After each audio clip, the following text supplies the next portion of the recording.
Olimar hasn't woken up since we brought him aboard. Hey, I know that spacesuit. It puts you into deep sleep if you experience any big surprises. I missed an entire surprise birthday party once because of that suit. What are we supposed to do now? Would you mind keeping it down? Unfortunately, there's nothing we can do. We need to get him to tell us where the cosmic traffic key is. And in order for him to do that, we need him to wake up on his own. Let me try slapping him. No, trust me, we can't do anything once that suit kicks in. We just need to keep an eye on him.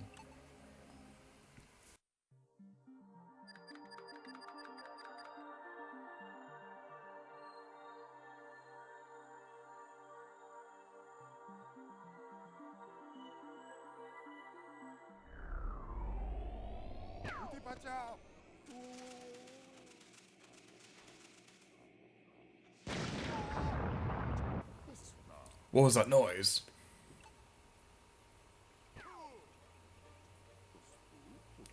Where did this ground come from? Why aren't we in the air? I can't even take a quick snooze without something going haywire. This is bad. Olimar's disappeared. And Rubber Ducky has also gone AWOL, Captain. What did you say? It's even worse than that. He's run off with our juice. That villainous pig. We need to hunt him down.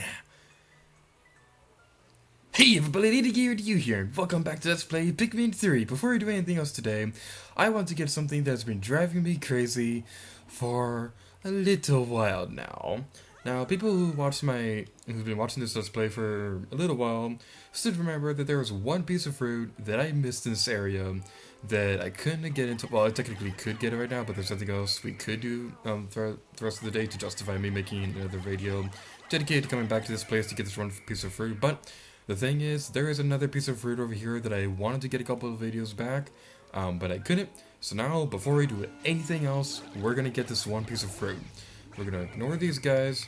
We're gonna go over here, and we're going to we're gonna fight the fiery blowhog with yellow Pikmin, because that is such a brilliant idea, if I do say so myself. Well, we have enough Pikmin, so we should be okay.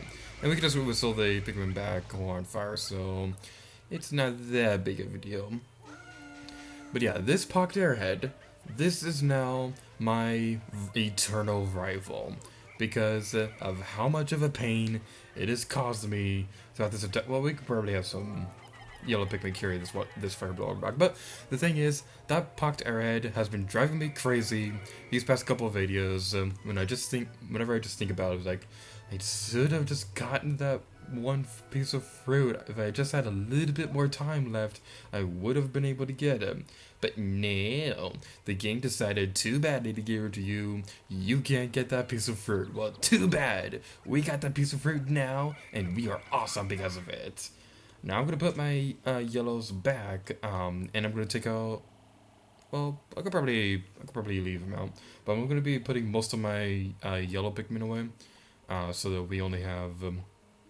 So that we only have 30 on the field, and you're going to see why very shortly. It's not going to take that long to see why I'm going to be putting so many of the yellow Pikmin away. Now, we did get like one Pikmin, so let's go get them, and go this way. Now, there's something I want you to keep in mind.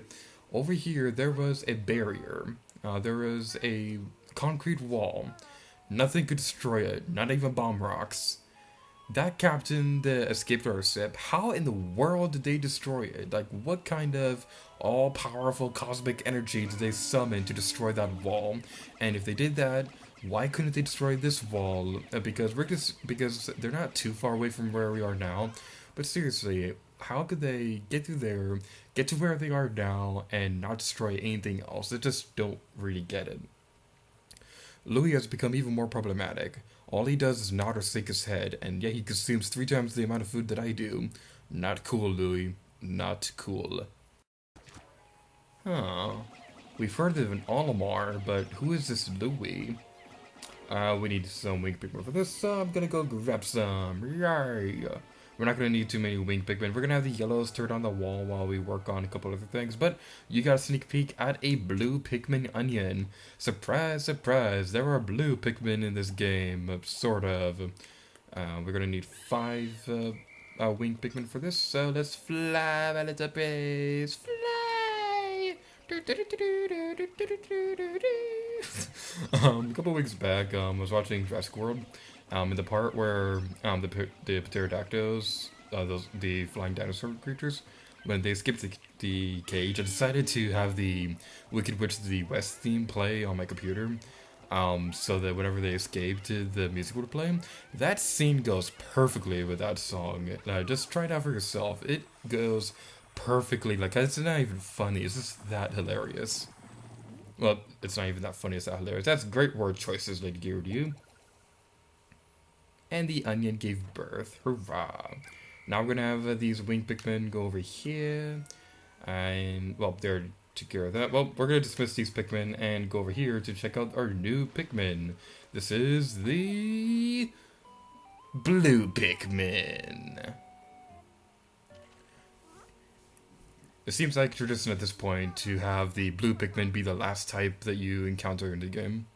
A new type of Pikmin sprouted from the onion that was in the water. This Pikmin seems right at home underwater. Yep, this is the blue Pikmin. The blue Pikmin are amphibious, meaning that they can survive underwater, whereas the other Pikmin type will drown, but the winged Pikmin will simply fly over it. Blue Pikmin can actually go inside water, and this is great, and underwater gameplay is greatly expanded on in this game.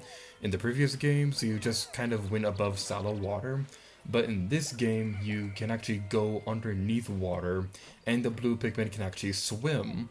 We'll be going more over this in a minute, but right now I want to raise my population real quick. There's also a Pikmin drawing over here that I want to show you guys real quick. First, let's collect the data file. Blue Pikmin can survive in water. Gee, data file.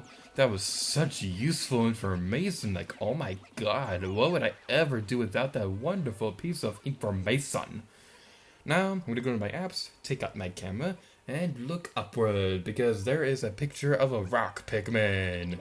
Yay. Like I said before, whenever I look for the drawings, typically I'm not going to be showing them like the first chance that we get to demonstrate the Pikmin drawing, simply because I'm either going to forget about it, or just don't really care that much. Like, I will be showing them all off, but I don't remember where all of them are off the back of my hand, so just keep that in mind for when I'm making these videos. After the...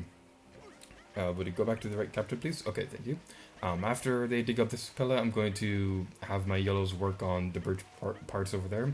One thing I have to say in particular about this game that I have to complain about is that the environments, the puzzles for them, typically revolve around building a bridge to get into new areas. Like, that's always been like a thing for the Pikmin series, but it seems like the only real puzzle in this game is to figure out where the bridge pieces are, and that's not entirely that great. This is a great game, don't get me wrong, but basically most of the time when we're playing this game, we're mostly like just getting looking for bridge pieces to build. So yeah, that's not entirely all that great. Now, what we'll be doing next is that I'm going to be exchanging my yellows completely for winged Pikmin. This will make sense in a minute, but there's a strategy with winged Pikmin that they don't really see that talked about that much throughout other people's playthroughs. But I want to demonstrate it on my video because I think it is a very, very interesting strategy. Let's take out 32 winged Pikmin. If you double that, you get 64, just like the Nintendo 64, which is the greatest number ever. Alrighty then, so let's continue going on this way. Now, one more thing I want to say about the blue Pikmin. I want to go back to the strategies on how they work. The blue Pikmin, as you can see, when we're underwater, we can go a lot deeper in water than we could in the previous games. When you throw a blue Pikmin underwater, it kind of acts like a winged Pikmin attack, where the blue Pikmin They kind of swim towards the enemy, like how winged Pikmin will fly towards an enemy. So blue Pikmin are pretty effective in water. They have, if I remember correctly, they have kind of average stats when it comes to attack power. Red Pikmin are slightly stronger. Blue and yellow, um, the blue and yellow Pikmin are balanced completely when it comes to fighting. Rock Pikmin do a lot of damage, but only in their first attack, and the winged Pikmin are by far the weakest. So yeah, that's pretty much it. And the blue Pikmin, I really have to say, I really like the blue Pikmin, and that is not just because blue is my favorite color. I legitimately love the blue Pikmin. They were really fun to play with in the original game. Pikmin 2, they were pretty fun, but you kind of got them late in the game, same with this game as well. But I legitimately really like the blue Pikmin because, first of all, they're blue, and that's my favorite color, and second of all, they're just really useful in this game. Now, there's a lot of stuff that we could do with the blue Pikmin that we'll be taking care of later in the Let's Play, because we just can't really do a lot of stuff right now. Basically, we're just focusing on getting fruit and raising our blue Pikmin throughout this day, like I said at the beginning of the game, the captain that we held captive against his will has escaped his captivity and has stolen our fruit. So I believe if you don't get any fruit in this day, that does qualify as a game over. I might be wrong about that. If I am, I'll put a caption on screen here. Yay, it's a beautiful caption. It's the most fascinating caption in the history of anything ever. Like, there is no caption in the entire world that is as fascinating as the one that you see on screen right now. Or something like that. I don't know what I'm trying to say. But anyway, now what we're going to be doing is that the strategy I was talking about a moment ago with the winged Pikmin. What I want to do is that I want to have my blue Pikmin go over there. The reason why we moved that box was so that they could actually walk across this pathway. And when they go over there, normally they'd have to go fight the enemies over there. But what I'm going to be doing is that I'm going to be whistling them back. And then I'm going to have my winged Pikmin go fly towards them. Now, they will carry it, they'll still go beyond that path, but the enemies underwater will not be able to attack them. Normally, we'd have to go over there with our blue Pikmin and fight them, and have our winged Pikmin raise up that gate over there. But with the super handy-dandy power of the winged Pikmin, we can just have them fly over everything. It is such a beautiful sight, it is awesome. Oh yeah. Now let's go over here and collect the next data file. Knock into Pikmin to free them from bubbles. This is actually one of my favorite attacks in this entire game, how there are a couple enemies. That enemy that we encountered a moment ago is not the only one in the series, that is not the only one in the game that can attack with bubbles. And let me just say for the record, I don't know why. I really like the concept of attacking with bubbles. It is one of the funniest things in this entire game. I don't think they can actually kill your Pikmin. All it does is that it makes it so you can't control them until you free them from the bubble. So it's a pretty amusing detail. I find it pretty hilarious. So yeah, it's basically it. It's an amusing detail. I find it hilarious, and it is awesome. So now what we're going to be doing is that we're going to be going back over here, and I probably should have planned this out a little bit better, but whatever. We're still going to be able to get everything I want to do today. We're going to take out a couple of rock Pikmin, not too many, because we just don't really feel like doing that. Let's go get over there, and now we can go back to where we were a moment ago to free that one piece of fruit from its crystal captivity. Now, the fruit that we got today, that should be enough to satisfy us for a while, so I guess it's it. So I guess it is a good thing that we weren't able to get that one piece of fruit back to the base at the beginning of the game, because if not, then that would have been the only piece of fruit that we've gotten. Well, I shouldn't say that, because this is our third piece of fruit that we're getting right now. So I shouldn't be too down on myself, because this has been a very successful day, if I do say so myself.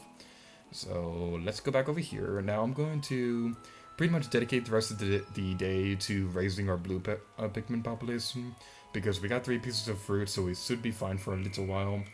I could have sworn I got that data file already, but I apparently didn't, so let's go grab it. We discovered the remains of what appears to be an underwater structure. Perhaps we can restore it so that we may cross to the opposite shore. Louis is here, but we still need someone else's help to do this. Now, everything over here that requires us to build stuff and the fruit and that thing over there, we'll be taking care of that in tomorrow's video. Yeah, we're gonna be taking care of that in tomorrow's video. And again, I could have sworn I got this thing already, but I apparently didn't. Hooray for my forgetfulness! Hooray! And because I can, there's a butterfly over here that we could destroy. No butterflies are allowed to exist. Butterflies are the source of everything wrong in the world. Not really. I guess we can have our wing Pikmin pick this up as well. And the wing Pikmin still make the most adorable noise ever. Now, one complaint I have to say about the blue Pikmin is that most of the Pikmin types have unique voices, but the blue Pikmin don't. Like the blue Pikmin and the red Pikmin, I believe they have identical voices. So it's just a minor complaint I have, but it's not too big of a deal.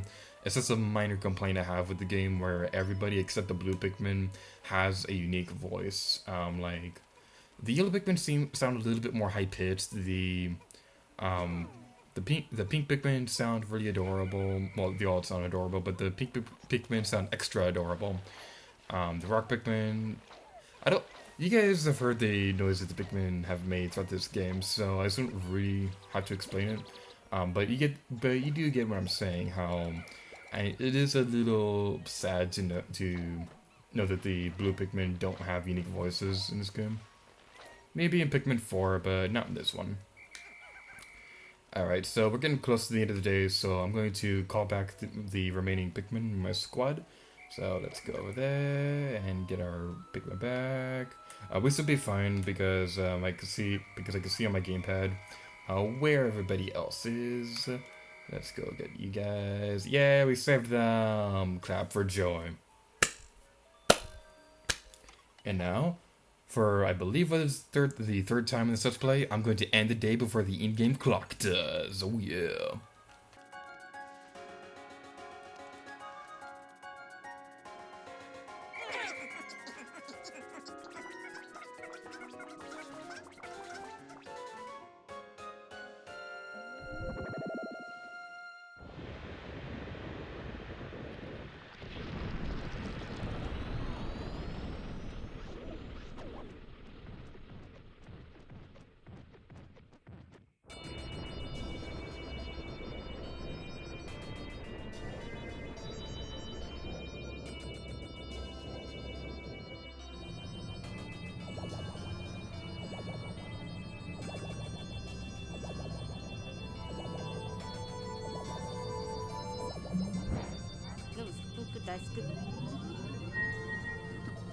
Right.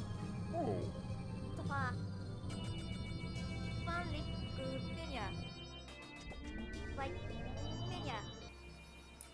This one is really tasty! So while I go through here, I'm going to explain what we're going to be doing in the next couple of videos as per usual. Now, right here, there is pretty much the rest of the entire game, with the exception of the final area, is completely open to us now. Now that we have all the Pikmin type and the all three captains. So, theoretically, we could go anywhere we want in the game right now. But in the next video, we're going to be going back to the Garden of Hope to set up everything we need to do to go to the Boston area, but I'm not entirely sure what I want to do after that. I might go back to a previous area to get everything else in those places. Like we might go back to the Distant Tundra, or Tropical Wilds, or Twilight Woods, or whatever. So I'm not entirely sure what I want to do beyond that, but I do know that in the next video, we will be returning to the Garden of Hope to set up everything we need to do to get to the boss of the area so that we can progress the story. Now, story-wise, we could probably beat the game in like 3 more videos if we were only going through the story. But in terms of 100%ing the game, I'd say we're about we're probably like 60% done with the game. The blue onion was only able to produce a single blue Pikmin. I wonder if that took its last bit of strength. Thank goodness we were able to dig the onion out. The blue Pikmin may very well have been on the verge of extinction. And with that, we're ending this video off here, so thank you guys so much for watching this video of Pikmin 3, and until next time, Nidikiro to you. Oh yeah.